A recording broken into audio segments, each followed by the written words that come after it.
Hello, this video looks at retopology, and I'll be using the B-Surface plugin and going over retopology techniques. This is a continuation of a series about sculpting and making a warrior game character asset, but you can of course do this with any model. It's a reasonably long episode again, but I'll go through all the techniques at the start and then do a time lapse towards the end. So the first thing to do is make sure you have the plugin enabled. So go to File, User Preferences, Add-ons, and if you type in BS, you should get the B-Surfaces GPL edition. Tick that, save user settings so it always comes up, and now it's enabled. So this uses the grease pencil. Before we activate that, we need to create a new mesh, which that grease pencil will add a surface to. So make sure your cursor is in the center. So Shift S, cursor to center, Shift A to add, and I'm just going to add a plane. It doesn't matter what it is because we're going into edit mode and deleting all the vertices. So I've just got an object and it's called plane. I'm going to relabel that retopo. Now I've got my grease pencil, make sure that's ticked and set to object. Then over in the grease pencil tool panel, there's a few things you need to make sure are ticked. First, you need to say stroke placement to surface so that it will draw onto the surface. Ideally, continuous draw clicked, so when you click draw, you'll be able to keep drawing onto your mesh. So let's zoom in to our model. And I'll quickly explain, when retopologizing, in my opinion, it's best to try and go for lines around any edges. And I'll show you what I mean by that. So we click the draw option, and that brings up our paintbrush. I'll just zoom in a touch more. And make sure your strokes are all in the same direction. So I'm making strokes like this. That's not a particularly good one. Be careful if you do that and make little glitches like this. That will affect the way the topology sits. So these are actually in the opposite direction, but it's curving around like that. So they're still facing on the inside of the circle, as it were. And this is what I mean by following the edges. I'll explain more as I go along. I'll just go to about here for now, so you can see what the B-Surfaces does. So if I press escape, then I come out of draw mode. I'm still in edit mode, and I can go up to the tools panel, down to B-Surfaces, and say add surface. Now this is a game character, so it wants to be low poly. So I'm going to bring down where it says crosses, which is the things that go across your surface. I'm going to bring that right down to 1. There we go. Now if I hide my high poly Spartan warrior, you can see I must have gone the wrong direction past this point. But that's okay, because what you can do is you can go into face mode, delete that face, and then reattach these two edges by selecting them both. So I'm in edge mode and pressing F to fill. Now if I select all, I can shade in UVs, recalculate, and they're all pointing outwards. Let's bring back our Spartan high poly, and now I can continue drawing by going to grease pencil and clicking draw, and I can keep continuing along my mesh. That's great. So back to edit mode by escape, tools, add surface, and again I'll bring those down to 1. And lastly, let's join this up again with F for fill. Now before I continue, there's a couple of things worth doing. Of course, mirroring, which it looks like it hasn't appeared, but it has. It is over there, you just can't quite see it. So what we need now is a shrinkwrap modifier. So modifiers, shrinkwrap, and I'm just going to set the target to the Spartan warrior high poly and say keep above surface, and also press the adjust edit cage to modify result, and then you'll be able to see it the other side. I've got snapping enabled to faces and the closest face, and lastly project individual elements on the surface of other objects. Click that one, and actually I like this one ticked as well. That's if two vertices meet each other, they snap together and they remove the doubles, so they become one vertices. So if I extrude these out now, and they'll hit each other there, and these two as well, extrude, and we're there. So we have the basis of our Spartan warrior.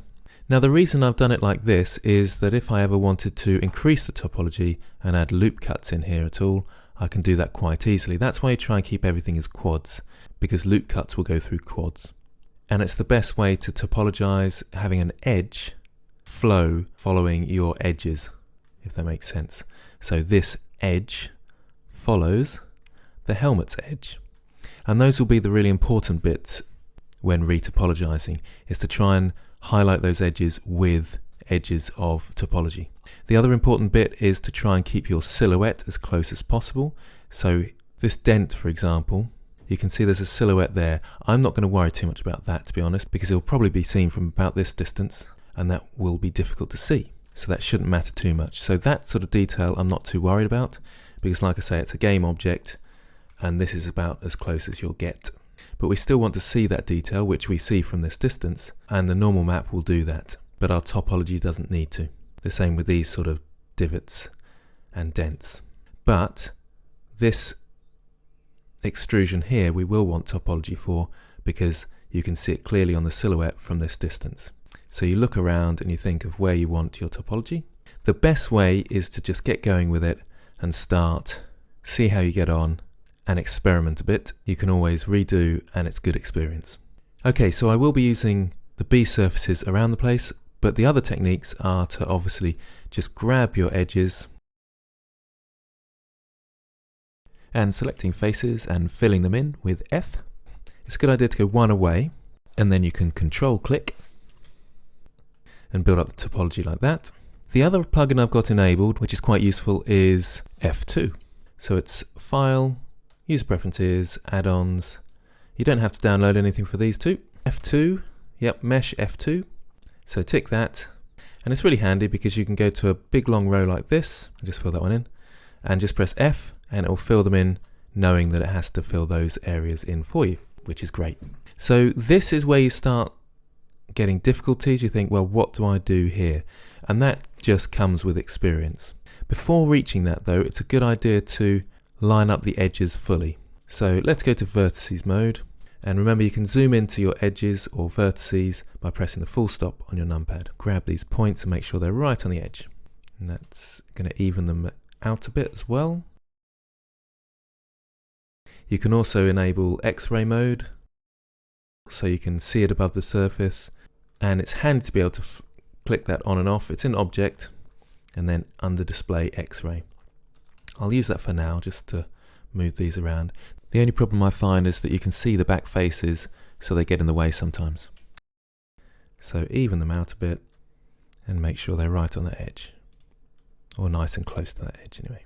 And ideally nice even spacing helps. It just helps when you're unwrapping and painting. So I'm actually going to go up and around the corner a bit here and then create what's called a pole in here. I'm going to turn the mirror off for the moment so I don't select any of these back faces. So basically unview it, and I'm going to turn X-ray off for this as well so I don't select those back faces. So with this vertices selected this time, I'll go up and round this way, and I'm just figuring out when I'm going to come this way with my flow and then up that way as well, probably somewhere around here. So what I want to do is bring this one back. Now you can see suddenly I've got a flow there, flow there, flow there, and then there's going to be a pole around here where they move different directions. So select these ones, fill it in, just here as well, fill those two in, and then even it out. Now what you have to be careful of, can you see the mesh coming through? That's why it's handy not to have X-ray mode on all the time. You've got to be careful if the mesh is coming too far through. So like here, it sticks out a bit and I'm losing my silhouette slightly. I'm just going to move it across to there, and maybe move this one in, trying to reduce how much the mesh comes through. A bit is fine, but you just have to be a bit aware of it, that's all. If I was trying to be more detailed with my model, then I'd make sure that this bit isn't sticking out. But like I say, I'm about this distance away and you're not going to really notice that sort of thing. So you can see this is a good location for what's called a pole. So if I extrude up here and fill those in, every now and again hide your original to see what your topology is looking like. Now it looks like there's a problem because I've got backface culling turned on. I'll show you what I mean. In shading I've got backface culling, just speeds up render times. So if I turn that on, you can see that the normals are facing the wrong way. So just select all and recalculate, shading UVs, recalculate, Control N, and let's fill these faces in here. Now I can't use the F2 modifier here because it didn't have a solid piece that side, so I'll undo that. Let's bring back my high poly And let's bring this up. I will be frequently time-lapsing some of these. G to grab, obviously, to move things around.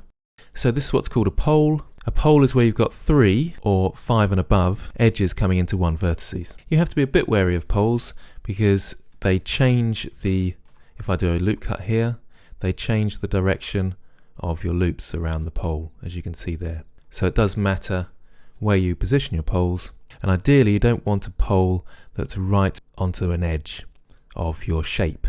Hopefully that makes sense. So I've got this nice clean edge flow. If I wanted to add loops around that, I could. But if I had a pole there, I wouldn't be able to go through it like that. It all sounds quite complicated stuff, but it does get easier the more you do it. I'll just turn my mirror back on at this point so I can see what I'm doing. Ah yes, that's another thing that's worth doing, is hiding your mesh. I'll go through that in a second. I'll just move that out of the way so we can see it. That can be really awkward when you've got a bit in the way and you're trying to retopologize. So you press Alt-B.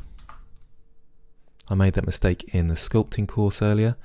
When you're sculpting, you just press H. But when you're remeshing like this or in edit mode, you press Alt-B. And now I can't see that tail thing, or whatever you call it.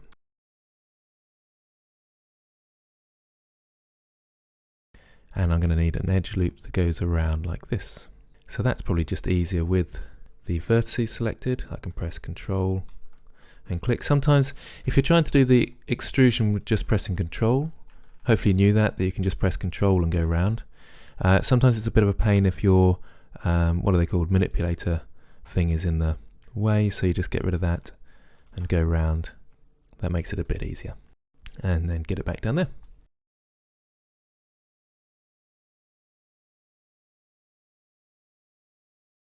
And that's the thing that takes experience, is knowing how far you can push it for, let's just press Alt-B to go back to our mesh, how far you can push it before you stop losing a bit of detail. So if I go to my retopo, and let's just put smooth shading on quickly, in object mode, smooth shading.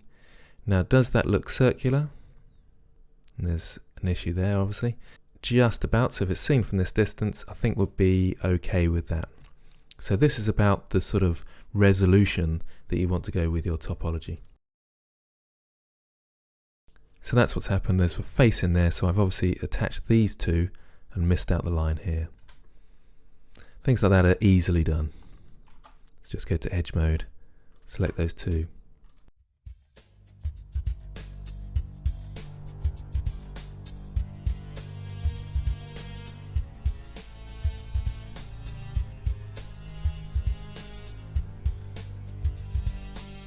If at any point you feel like you've gone a bit too detailed in your resolution, as it were, or too high poly, you can just select edge loops and dissolve edges.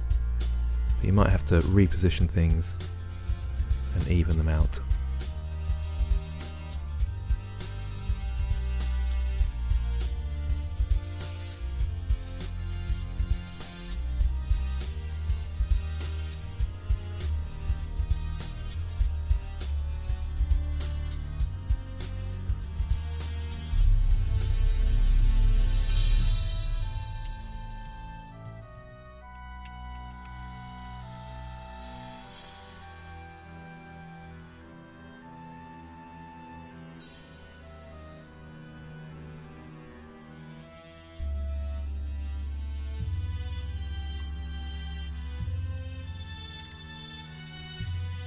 Okay, so this is probably another good time for B surfaces. So I can go back to my grease pencil, click on draw, and if I draw the middle line here, I'll be able to hook them up with bridge edge loops.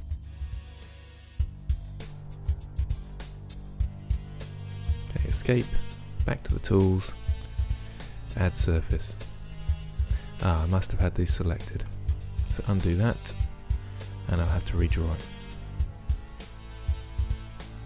So if you get that error, you've selected something whilst drawing and tried to add a surface, so it should be deselected.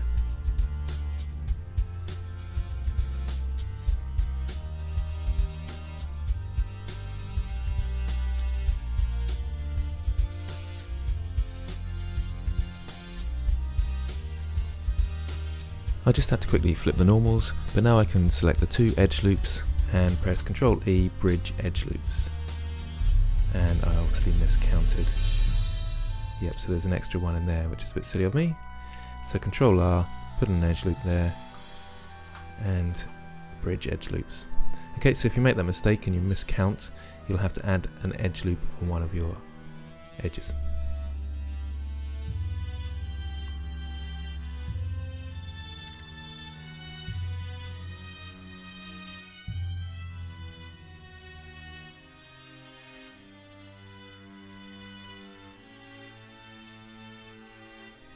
Now it seems to have made a duplicate load of vertices down here.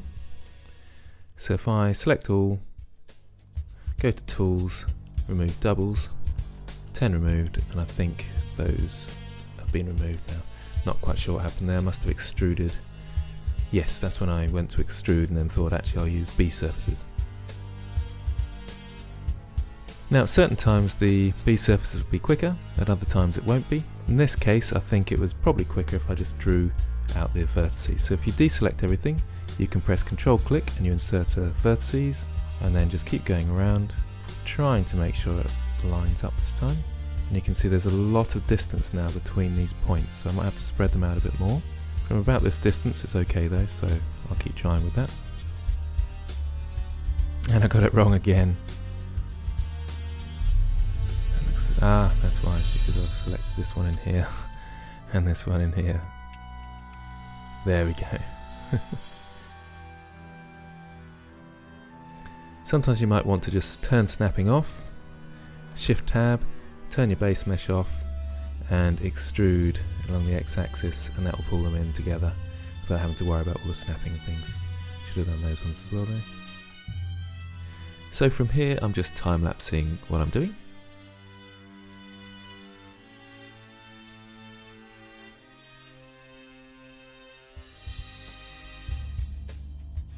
I'll go between the grease pencil, B surfaces tool, and back again to just basic normal retopology.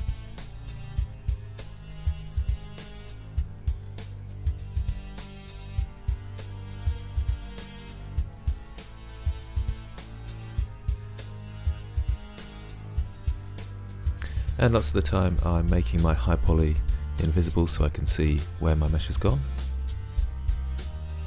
Always trying to find the edge flows and combine them with the edges of my model.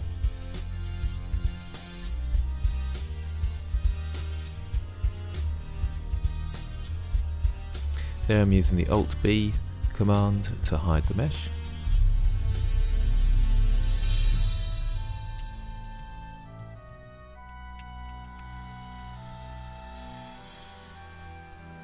And often just drawing lines by control clicking and then bridging edge loops.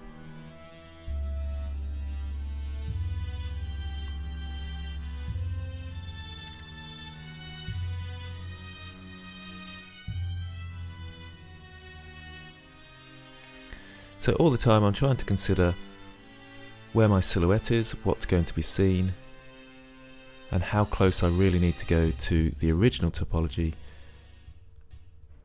and trying to keep the vertices count down.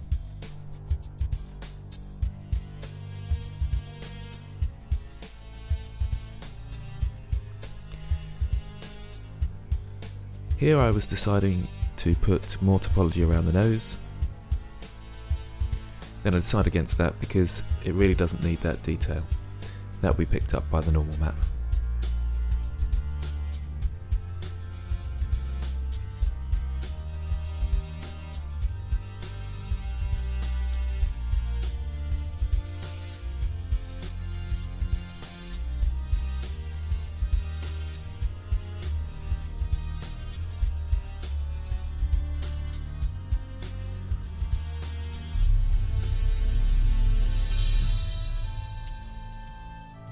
A lot of the time it's better just to draw out lines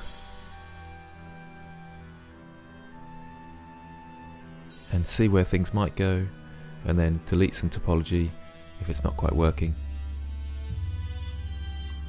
And the more you work at it, it's very similar to sculpting. The more you work at it, the slower the shape emerges and the topology comes out.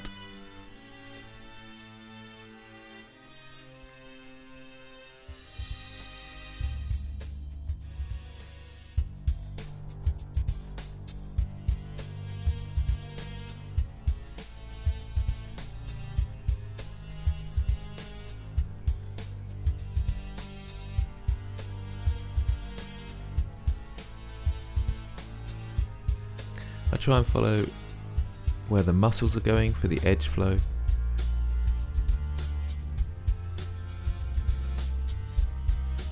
And around the straps as well, because they do have quite a deep silhouette and they do affect the silhouette.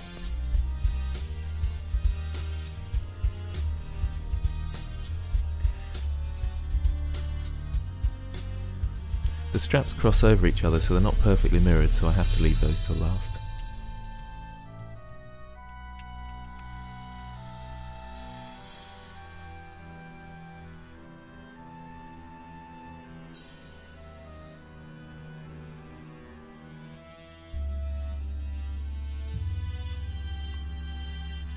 And if you're like me, and when you're drawing your lines you forget which way you're drawing, you can just delete the face and reinsert it, so it's not too difficult to change those sort of errors.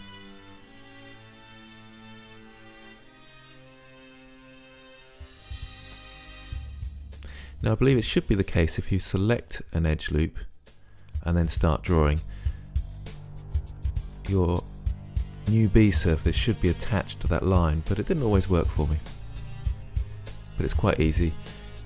You just select those vertices and remove doubles.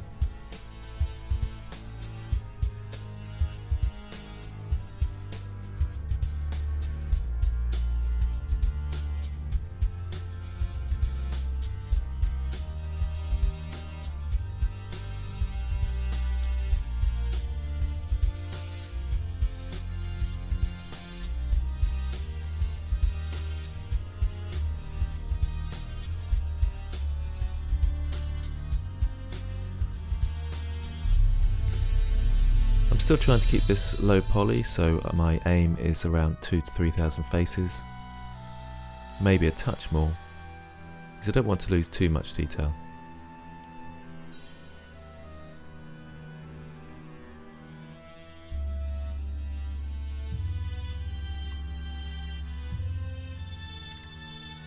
And here I decided to put a triangle in.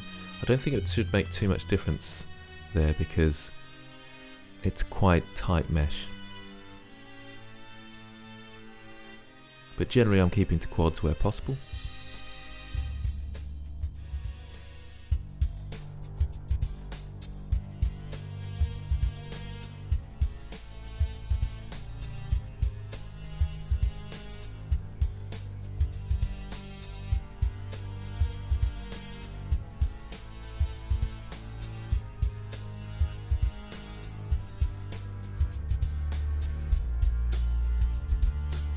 I have used retopology in the past. I found that's pretty good, but I found it really glitchy. Obviously I was using an earlier version. I think they've updated it a lot since their earlier ones. But that is a good tool, so if you're willing to pay a bit of money. I try and keep away from spending money on plugins because I know not everybody can afford them, and then if I get used to using them I can't really teach people who haven't got the funds to pay for those sort of things. So I'm trying to keep all my tutorials with the basic version of Blender or add-ins that are free.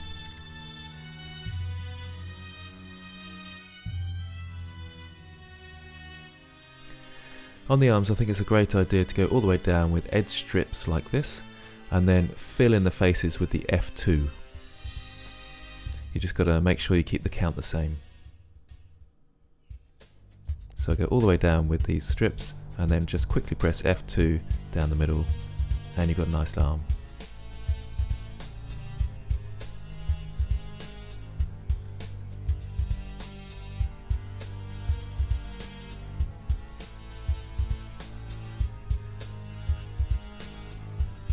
using the Alt-B where you need to hide parts of your mesh.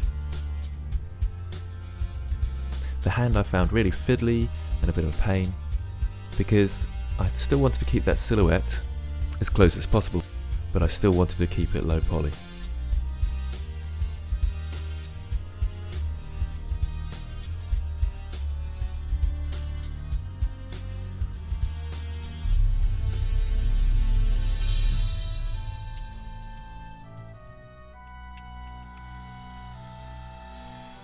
I did change across to vertex snapping at that point and turned the high poly off if ever I want to get rid of a edge loop that's got a triangle in the end or something like that.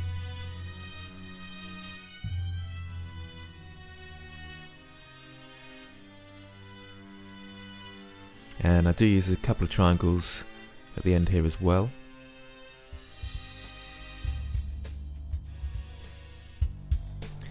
But the end of the hand isn't going to be animated, so I didn't see a problem with that.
Every now and again, it's unavoidable, but you will have sort of reverse normals. Make sure you select everything and Control N to recalculate those. I put a slight bit of extra topology around places where I feel like there's going to be animation or bends, so knees and waist, hips and so forth.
For this grease pencil piece, I kept the vertex count quite high just so it would follow the shape of the leg, and then went through and deleted or dissolved the edges.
At the end you have to go around tidying up your model, and in places I must have removed doubles and had different things selected or pulled them around by accident, and that probably will happen to you as well if you're not experienced like me.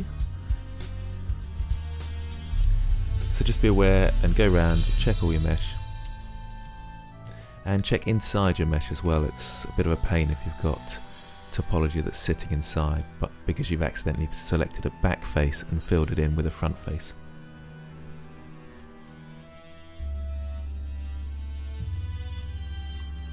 And before you apply your mirror, it's a good idea to save your work, or you can duplicate that low poly mesh.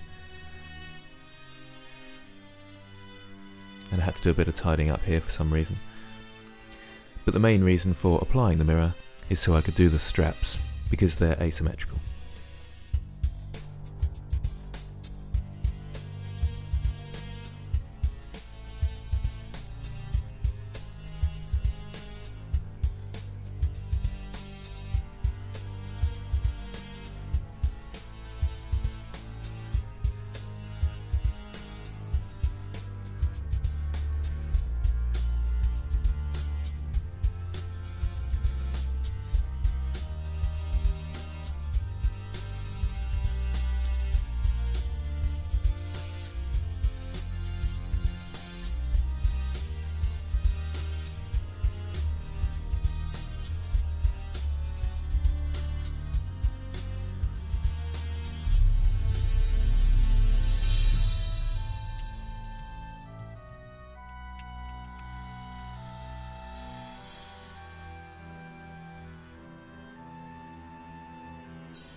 So there it is, the final retopo, and the final face count was just over 2000. And because the topology is okay, it should be easy to add edge loops if I feel like it needs any. In the next episode, we'll be looking at baking out our normal cavity and ambient occlusion, and we'll be moving on to painting.